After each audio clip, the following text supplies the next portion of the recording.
Science documentary. War documentary. Nature documentary.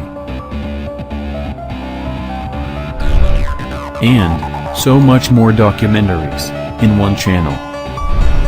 Full documentary channel.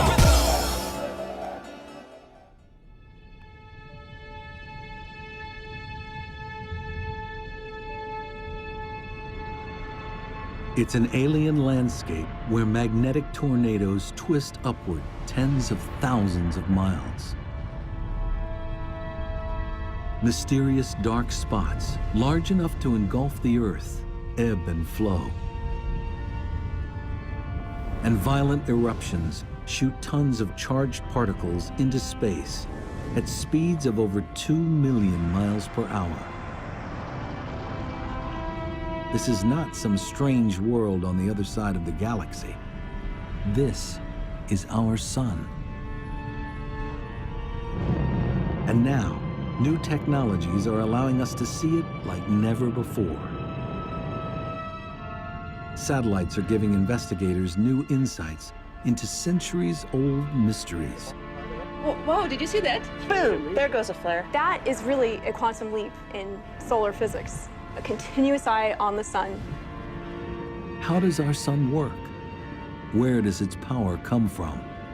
And how can its inner workings impact us some 93 million miles away?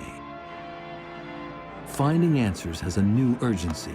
Before the expert by about 68 and the bigger hit. The bigger hit. Our sun has a dark side. Its violent storms capable of taking down the electrical grids that power our daily lives. Repair could take weeks, months, and even in a worst-case scenario, up to 10 years for a full recovery. If you can imagine a world without electricity, you're really going back in time. Now, join scientists on a quest to understand the secrets of the sun. Dawn, February 15th, 2011, Boulder, Colorado.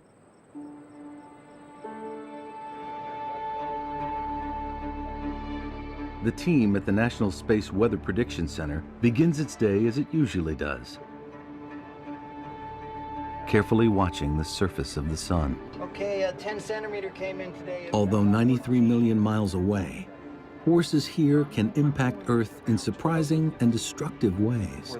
For the smaller, the M6. For the M6, you see this. The very first one is the M6. Today, after years of relative calm, a satellite detects something. A dramatic explosion on the sun's surface. A violent solar storm that would dwarf Earth is erupting, releasing a massive shockwave, hurtling towards us at over 1 million miles an hour. Right now, no one is sure what to expect. But I think that the M6 is going to get here. We have to determine when that thing is going to impact Earth's magnetic field. 8 hours. It's going to be sometime tomorrow, perhaps later in the morning, later at night. That's exactly what we're trying to determine. In fact, I have to join the discussions right now, so I'll get back with you. The team models the approaching storm. So 15Z for the arrival of the CME. This is it here. Right okay. there. Their simulation shows it racing out from the sun on the left towards the small dot on the right, Earth.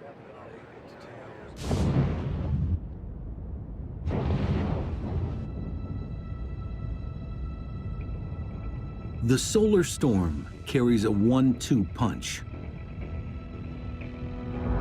First is a solar flare, releasing an outburst of X-rays that can reach Earth within minutes. The second, more ominous threat arrives a few days later, a phenomenon called a coronal mass ejection, or CME.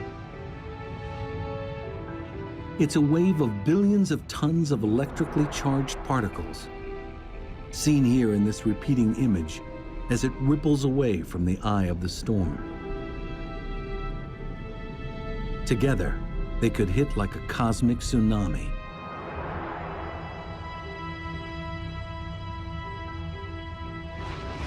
Delivering a surge of radiation and an electrical spike of trillions of watts, potentially crashing the power grid.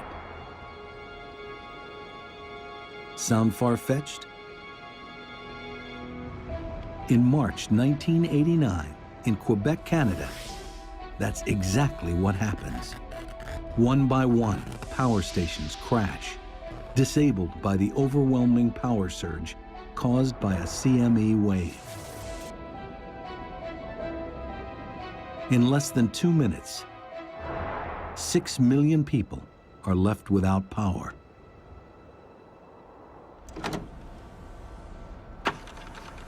Recently, NASA's Jim Green finds evidence that an even bigger solar storm hit Earth in 1859.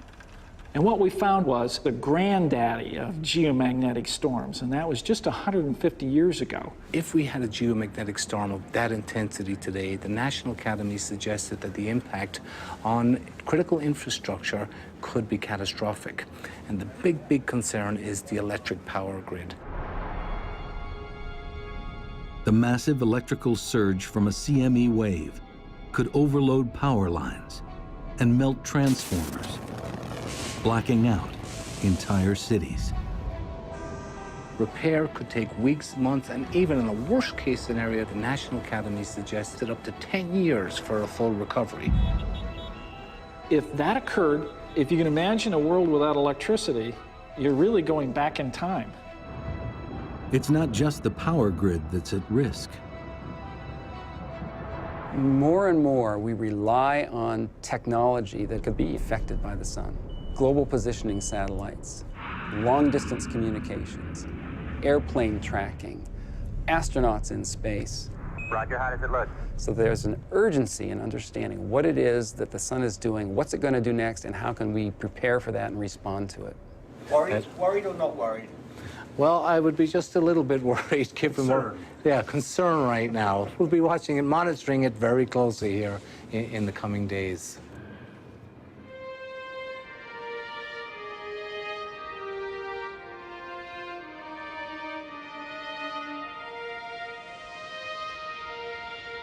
We've gazed at the sun since antiquity.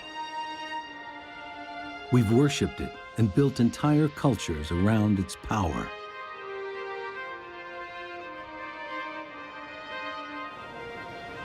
We marveled when it's eclipsed during the day.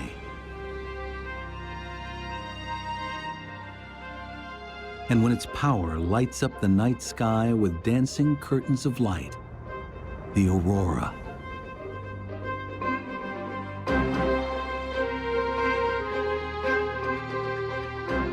Its power and size are awesome.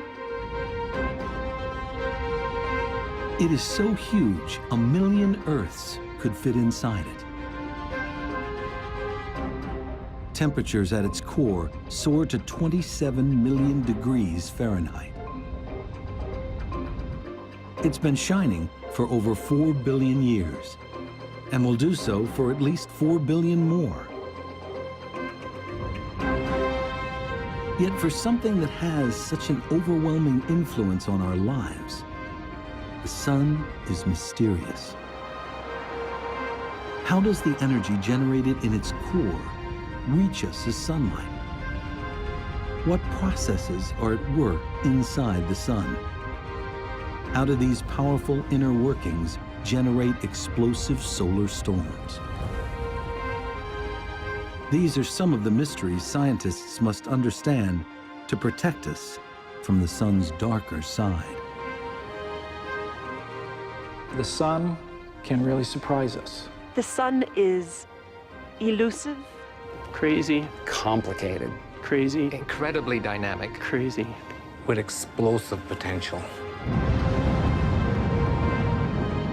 The key to that explosive behavior lies deep beneath the sun's blinding surface.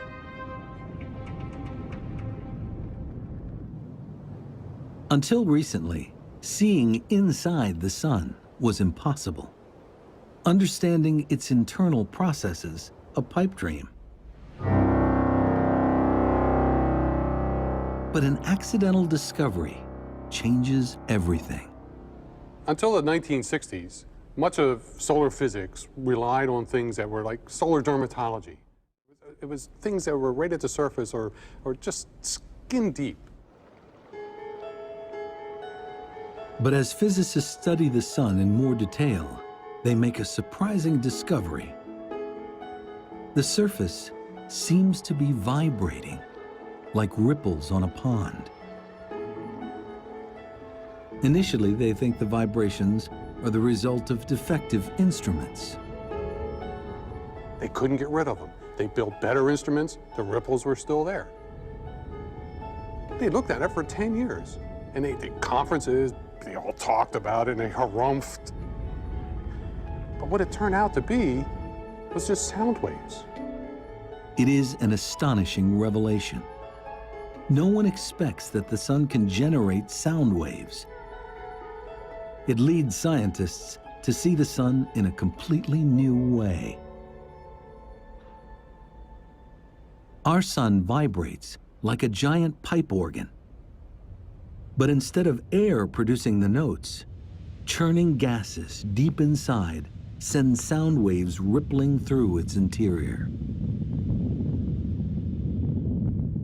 Because a sound wave changes as it moves through different material, we can look at the different frequencies and determine what's happening inside the sun. Geologists are familiar with this. By studying sound waves passing through the Earth's crust, they can see the layers below our feet. A technique called seismology. Similarly, sound waves moving through the sun's interior reveal how it's made up. I can use this organ to illustrate how sound waves work inside the sun. For example, if I hit this low note, it comes from one of these big pipes, big deep sound. And on the sun, that corresponds to a wave that goes very deep into the sun and brings back the information from deep down in the sun. If I turn to a high note, it comes from a much shorter pipe, and on the sun, that's telling us information about very close to the surface of the sun, not very deep at all into the sun.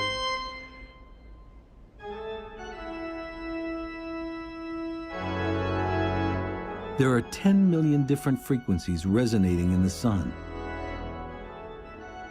Deciphering them leads to a seismic shift in understanding its structure, creating a new science, helioseismology.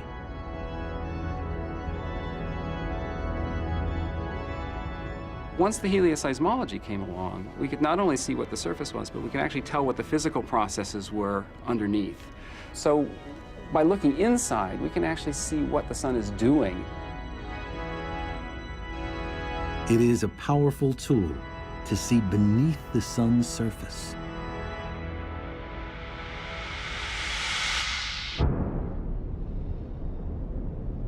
Studying the sun's sound waves reveals a complex, multi-layered machine. Directly beneath its blazing surface is a zone of perpetual churning. Next is a layer where light takes thousands of years to cross. At the center is the sun's core.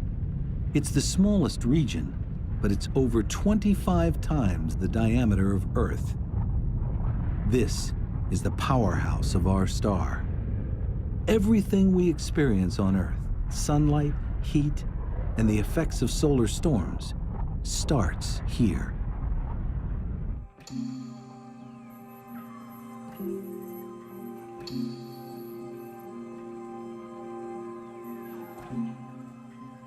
So what's it like here?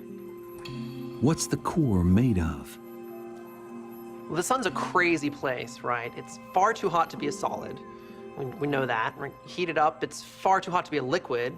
And so you think, well, it's a gas, right? Well, not really. It is this gaseous soup of charged particles that we call plasma. You're more familiar with this soup than you might think. There are plenty of examples: fluorescent light bulbs, flames, neon lights, perhaps fancy TVs that I can't afford, but these are all plasma. Plasma is sort of all around you. But plasma is radically hotter at the sun's core. The closest thing on Earth is lightning.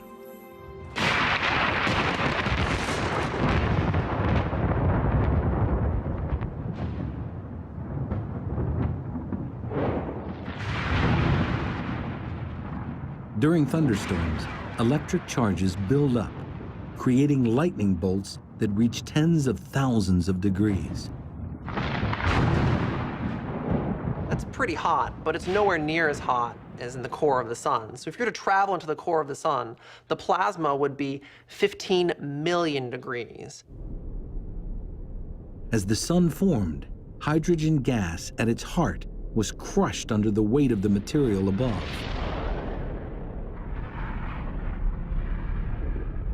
Eventually, temperature and pressure rose so high, the hydrogen atoms broke apart into electrons and protons, creating plasma. And it's under these extreme conditions that something really, really cool happens: nuclear fusion.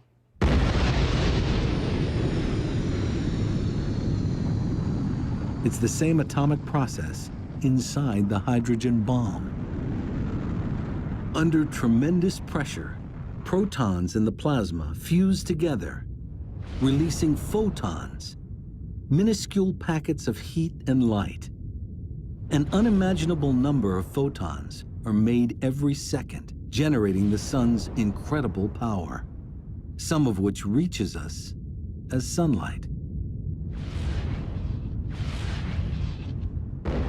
This atomic alchemy converts over 4 million tons of mass into energy every second in an endless loop.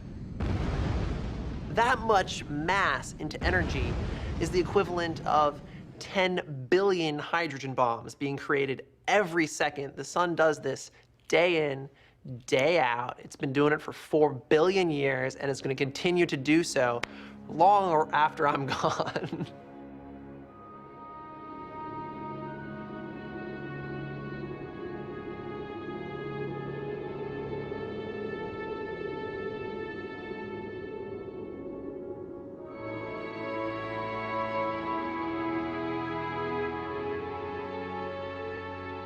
The energy of billions of bombs is released in the core every second. This begs a simple question. So you could ask, well, why doesn't the sun blow itself apart? It's because there's this beautiful balancing act that occurs.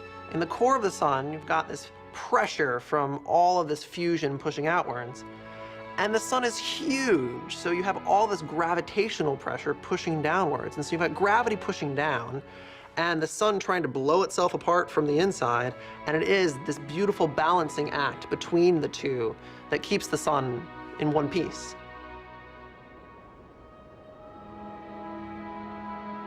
This light, born at the core, reaches us after a remarkable journey.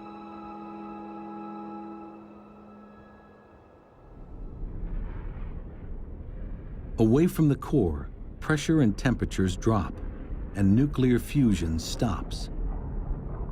Now, each photon begins a tedious journey through the sun's thickest layer of plasma, a region called the radiative zone. Although squeezed less than at the sun's center, the plasma is still very dense, and photons struggle to move through it. Each packet of energy is continuously absorbed, then spit out by the plasma particles. In that particular part, there's no energy being generated, but the energy is transmitted by the radiation. So that's why we call it the radiative zone, not too surprisingly. The photons slowly bounce through the plasma here, ricocheting in a zigzag path called the random walk. So imagine that you're in a crowded room and you're trying to make your way through, and you greet other people. And each person you greet, you have to say hello to, and then you move off in another direction. So it takes you a long time to get from one place in the room to another because you're just kind of meandering your way around the room. So the same way the photons in the inside of the sun, they don't have a preferred direction. All they want to do is they want to be moving, and they want to be greeting other particles. Though moving at the speed of light, 186,000 miles a second, it takes photons over 100,000 years to cross the zone. Eventually, the photons reach a boundary where pressures drop again. The plasma thins, and moving through it gets easier. The photons still pack a lot of energy. Now, they leak out into the convection zone, heating it from below. The thinner plasma in this zone makes the photons move in a different way. So instead of bouncing, all of a sudden there's an ordered motion. So it's as if all of a sudden someone said, lunch, and all the particles decided, oh, we all have to go this direction. You still have to wait in line to get out, so it takes a month to get from the bottom of the convection zone to the surface, but it's a relatively short period.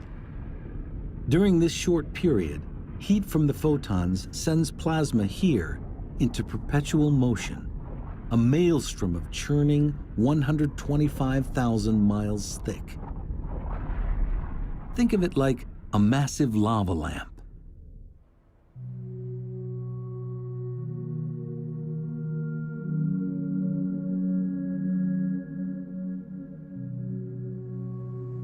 There's heat that enters at the bottom from the light bulb.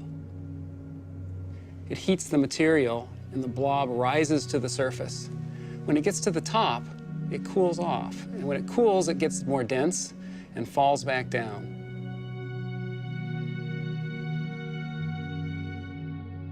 This is a good analogy for what's happening inside the sun. We have the core of the sun heating the material at the bottom of the convection zone. The material expands, and it carries the energy upward until it gets to the surface.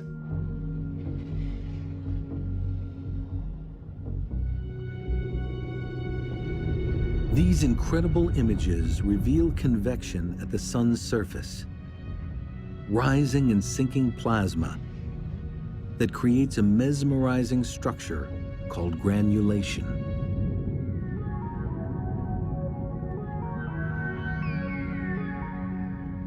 The granulation cells are about the size of the state of Texas.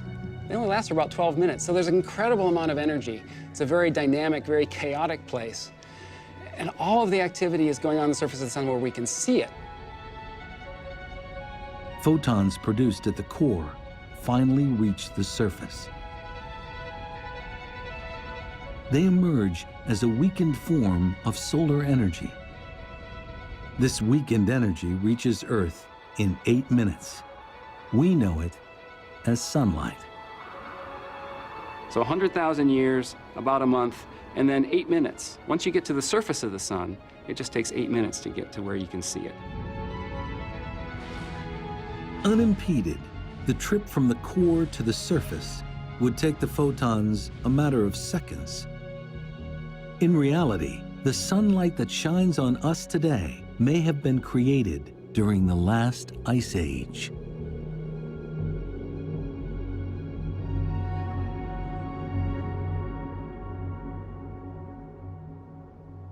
Energy reaching the sun's surface doesn't just result in sunlight.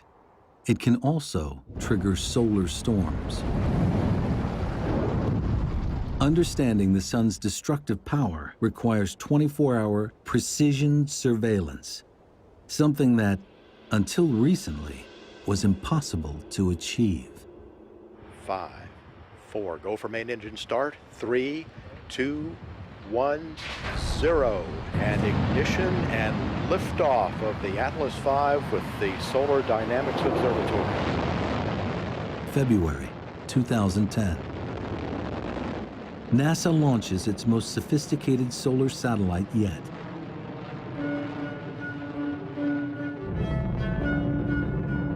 The Solar Dynamics Observatory, or SDO for short.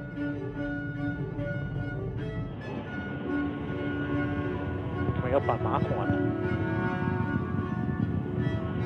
SDO is the first satellite to deliver almost continuous, super high resolution coverage of our nearest star, giving researchers unprecedented access to the sun and its secrets. The first day was very exciting. We knew we were going to open our doors that actually let the sunlight into the instrument for the first time. We started looking at the first pictures, and it was almost in focus. And as soon as we focused it, it was just beautiful. The new images reveal the sun like never before. An alien landscape where strange structures ebb and flow.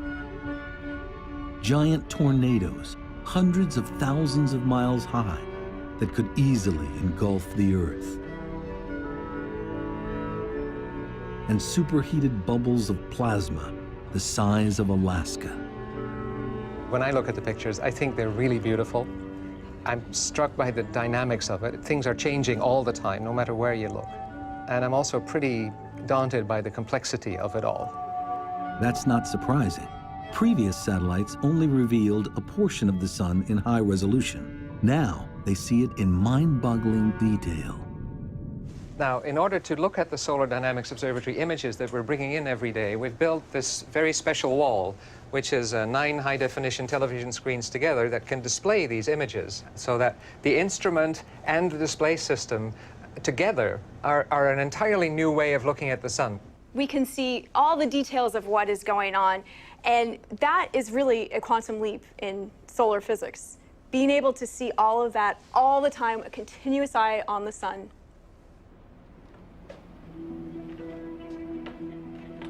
One of the most important aspects of SDO is its ability to see sunlight across a range of wavelengths, the equivalent of looking at things glowing at different temperatures.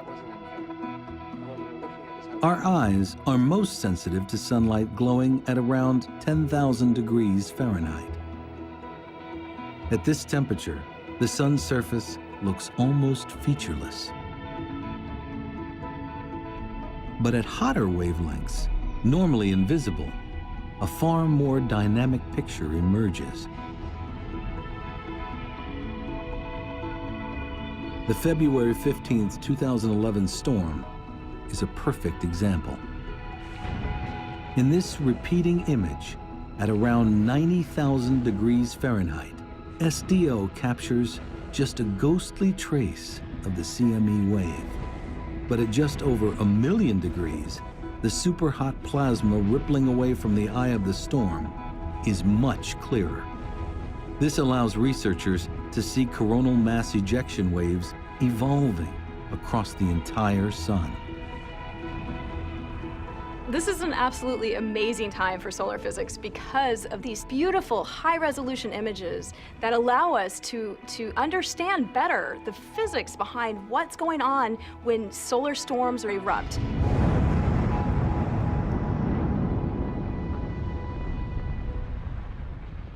There's that one last photo. Look at this one. Back at the National Space Weather Prediction Center, That's the M1 here. Bill Murtaugh tracks the storm's CME wave. It carries 1 billion tons of plasma and is now only about 20 hours from Earth. We're bringing it in mid to late on the 17th into the 18th. What they see is alarming. Well, there's actually 3 CMEs that we're looking at. So we bumped up some numbers for late tomorrow. Yeah. It's not a single CME wave, but 1, 2, 3 of them. We won't call it the perfect storm yet or anything, but conditions are lining up for some significant space weather. Their models show trajectory and speed, but the big unknown for Murtaugh is how powerful the waves will be when they hit.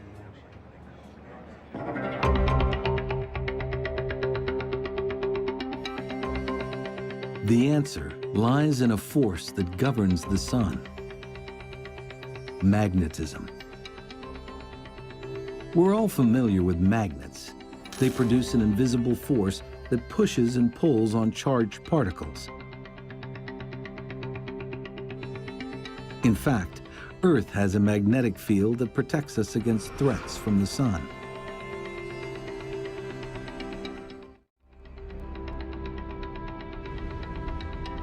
But we are less familiar with the sun's magnetic power, which researchers believe plays a major role in driving solar storms. We've essentially learned that it takes two things to make a star magnetic. It needs to have these convective motions right underneath the surface, the bubbling of the gas. It needs to spin, and the faster it spins, the more active it becomes. And wherever those two things, the bubbling and the spinning, can interact, that's where we see the strongest magnetic activity in stars. Astronomers know that the surface of the sun spins in a strange way. Travel from the poles of the sun towards its equator, and you'd notice it turns faster. Analyzing sound waves inside the sun reveals that the plasma layers beneath the surface also spin at different speeds. That's because they act like fluid, which gets denser towards the core. The interior of the sun is a place of spectacular turmoil. Turmoil that's the key to the sun's magnetism. The motions there, the convection, the differential rotation, the motion from equator to pole, are driving a new force. They're driving a magnetic field. There's a dynamo at work here. A dynamo that's generating a force that we actually experience here on the Earth. It works like a giant wind turbine. Churning plasma in the convection zone stirs up powerful electrical currents, which generate a huge magnetic field. Have upflows here and downflows coming down this way, right? The holy grail for scientists is understanding exactly how this dynamo generates solar storms. The clue lies deep within the convection zone.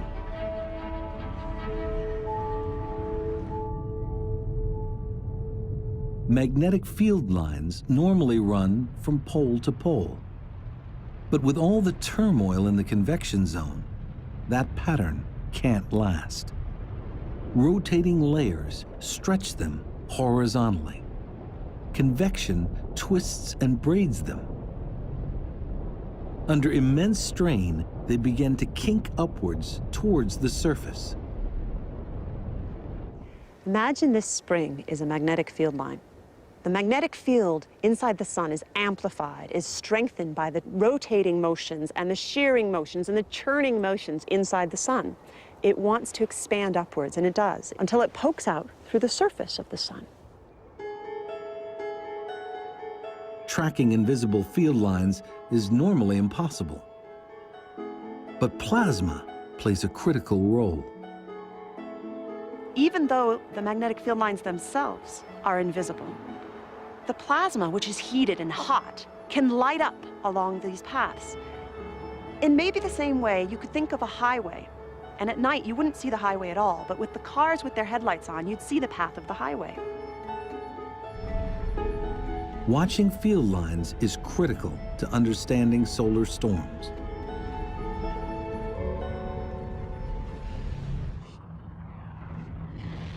As field lines emerge, they form loops. One end has a positive pole and the other a negative pole. Churning plasma beneath the surface twists these loops, pumping them with energy. If twisted enough, positive and negative parts of the loops cross. When they do, they short circuit with a tremendous explosion.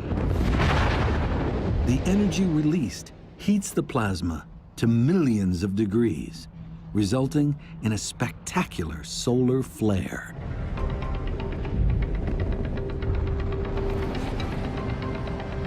It's the final dramatic stage of a very long journey.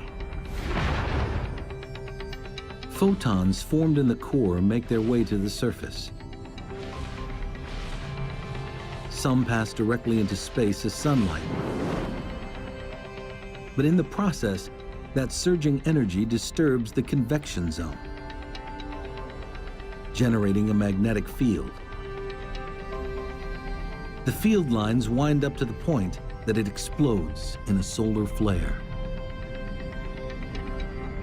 Now, SDO provides a complete and unprecedented picture as these events evolve. This is beautiful because the hot gas outlines the magnetic field lines that we would otherwise not be able to see. And here you can see even a twisting structure as some of the mass drains back down to the surface, and a lot of it escapes in the eruption. This is the essence of space weather, or solar storms. This explains how flares form, but it's not the end of the story. Crossing magnetic field lines can cause nets of plasma to be flung into space.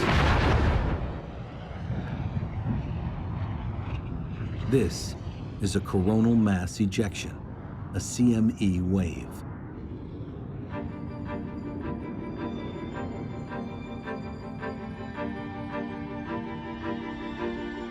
The portrait of how solar flares and CME waves form is coming into focus. But a key question remains. CME waves can travel 93 million miles to Earth in a matter of hours. So what gives them such explosive energy?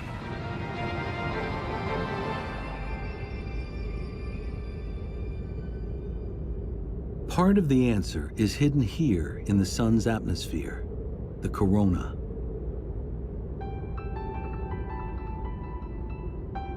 It's made of superhot plasma that blisters at over 3 million degrees Fahrenheit. 300 times hotter than the sun's surface. Some scientists suspect that this heat powers massive gusts of energy that blast CME waves toward Earth at incredible speeds. But why the corona is so hot is an enduring mystery. Understanding it's essential if we want to get to the bottom of how the sun drives space weather and the impact of the sun on the Earth. The fact that the corona is so much hotter than the surface flies in the face of physics. The sun's corona is a very odd place. Take this fire, for example. As I put my hands close, sure, it's warm, but as I pull them away, it gets cold. That's not the case on the sun at all. As you go in close, it's definitely warm, but as I pull away, it actually is warmer still. Recently, Japanese investigators observe high-velocity jets of plasma shooting up from the near surface. McIntosh suspects these jets deliver heat to the corona, but he doesn't have a way to confirm it visually until he turns to SDO for help. Lo and behold, we actually managed to join the dots and see, yeah, these objects that we could see moving out of the lower atmosphere at high speeds, kind of like these licks of flame really were reaching a couple of million degrees. It was really a tumultuous moment. We kind of looked at each other and said, wow, what have we just done? They've shown that the plasma jets accelerating upwards from near the sun's surface generate tremendous heat. As a result, temperatures in the corona soar to 3.5 million degrees. If confirmed, it represents a huge leap forward in understanding CME behavior. The immense heat of the corona acts like a wind in a raging gale. It's constantly pushing on the plasma draped on the field lines, billowing them out like sails pulling on a mast. Like solar flares, when magnetic lines cross, there can be an immense explosion. In this case, the lines are cut and the sail whips off into space. Loaded with 1 billion tons of highly charged plasma, the CME wave can wreak havoc on electricity-dependent Earth. At the National Center for Atmospheric Research, this violent event is captured by satellites. Now, to see the CME, we need to create a little artificial eclipse. To do that, we block out the light from the disk of the sun, and that's this little circle here. But what that allows us to do is to see this extremely faint, high-speed thing shooting away from the sun. This one moves at about 1,000 kilometers per second. By enhancing the picture and slowing it down, it's possible to see the shockwave moving at over 2 million miles per hour. Though we have a better understanding of what causes solar storms and how they reach us, there is still a final pressing problem. Trying to predict when solar storms are going to occur on the sun really requires a lot of detective work. Basically, we're looking for clues in observations to tell us when potential storms might occur. The best clue comes from these. Sunspots. Dark patches which can linger on the sun's surface for weeks at a time. A sunspot is a massive region, several times the size of the Earth, which appears on the sun as a dark spot. It's dark because it's relatively cool compared to its surroundings. And it's cool because the magnetic fields are so strong that they're suppressing the flow of heat from below. The strong magnetic fields which create sunspots are the breeding ground for solar storms. The challenge is trying to decipher a pattern for when and how many will appear. As we watch sunspots over a period of many years, we see something very interesting. The number of sunspots at any given time will wax and wane over a period of about 11 years. And since we now know that sunspots are associated with strong magnetic fields, this tells us that the sun's magnetic fields are likewise going through a cycle. The constant churning and twisting inside the sun creates a powerful dynamo, the biggest electrical generator in the solar system. The magnetic field lines it produces get so wound up that roughly every 11 years, the magnetic poles of the sun reverse. After that, calmer magnetic activity prevails and fewer sunspots form, a period called solar minimum. But because of the sun's turbulent nature, the field gradually winds up again. As it does, magnetic outbursts are far more common, a period called solar maximum. The solar cycle actually determines the personality of the sun.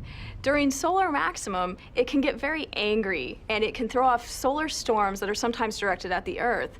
And during solar minimum, it becomes much more subdued. There aren't as many sunspots, there aren't as many solar storms occurring.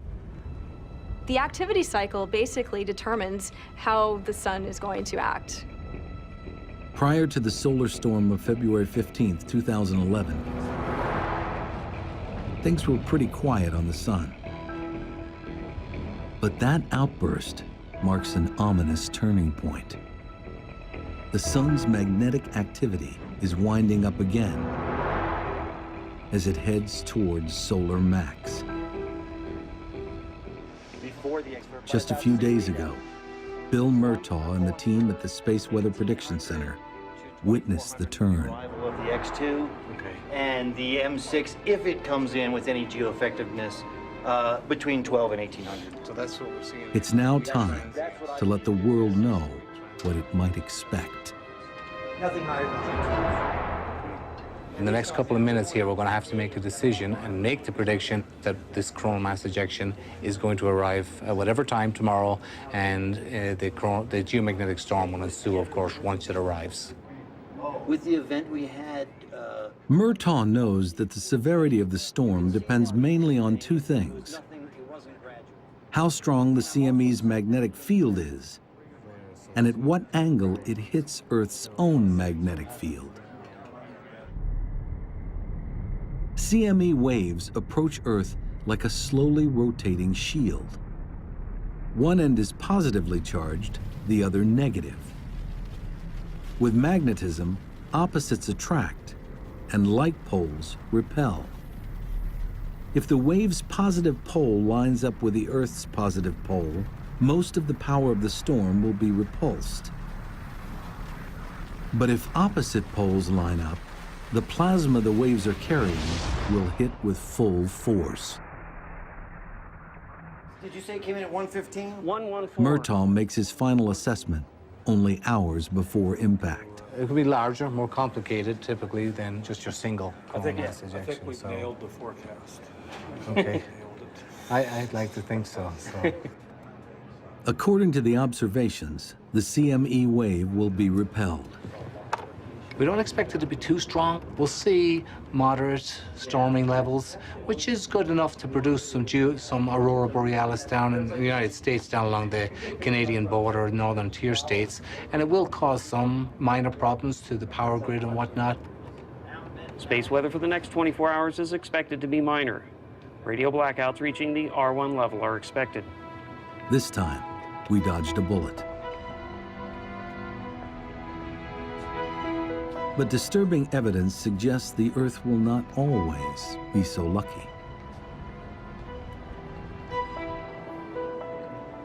It's a cautionary tale.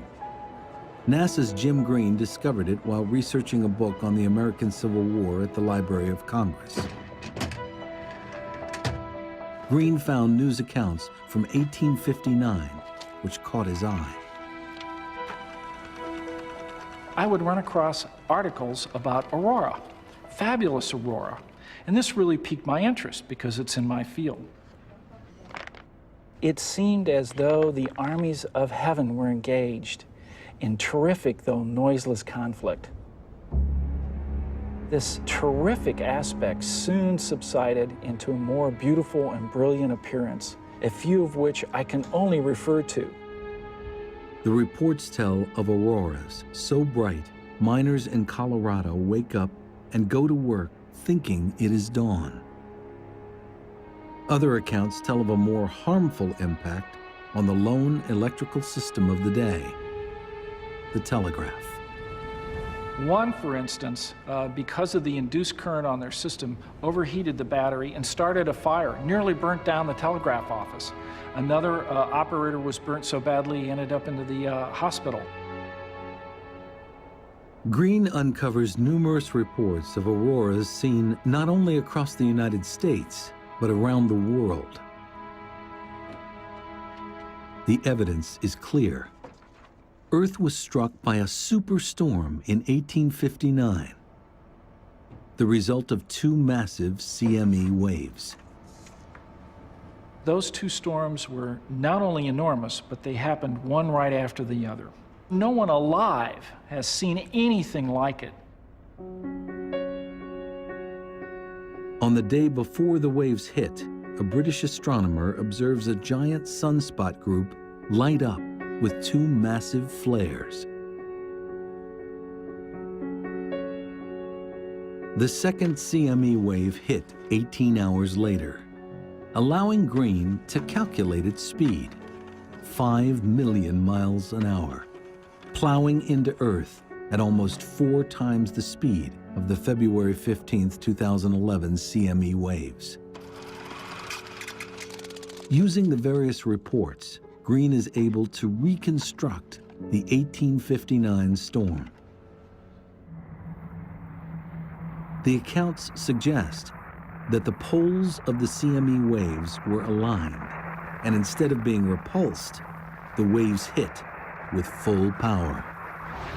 The charged particles funnel down into the atmosphere, electrifying it like a giant neon sign, producing dazzling aurora displays. The storm is so intense, Earth's magnetic field all but collapses. Millions of tons of plasma spill towards the equator, and a powerful electric surge pulses over the globe. For the largely pre-electrified world, the moment passes with minimal damage. That might not be the case today. It has the potential of knocking out power grids. And if it burns out transformers that are hard to replace, we may be without electricity in many areas for a very long period of time. There's only a few places that make these 125 kilovolt transformers. It takes several months to make them. And if you burn out half of them, we're going to be shooting squirrels and chopping wood out the backyard for a long period of time just to survive.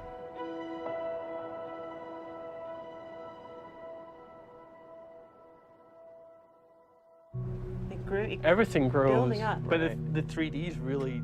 Today's solar scientists believe it's not if, but when the next big one will strike.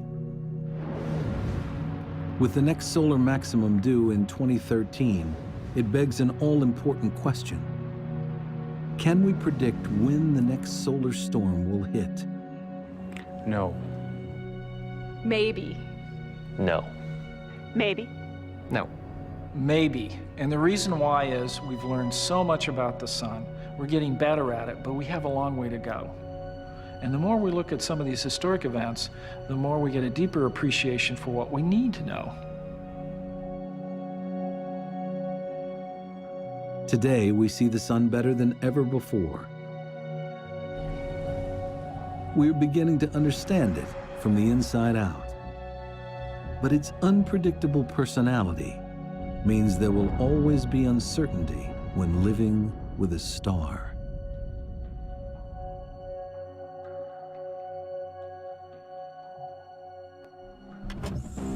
Thanks for watching.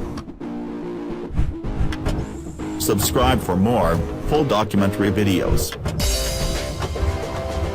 Full Documentary Channel.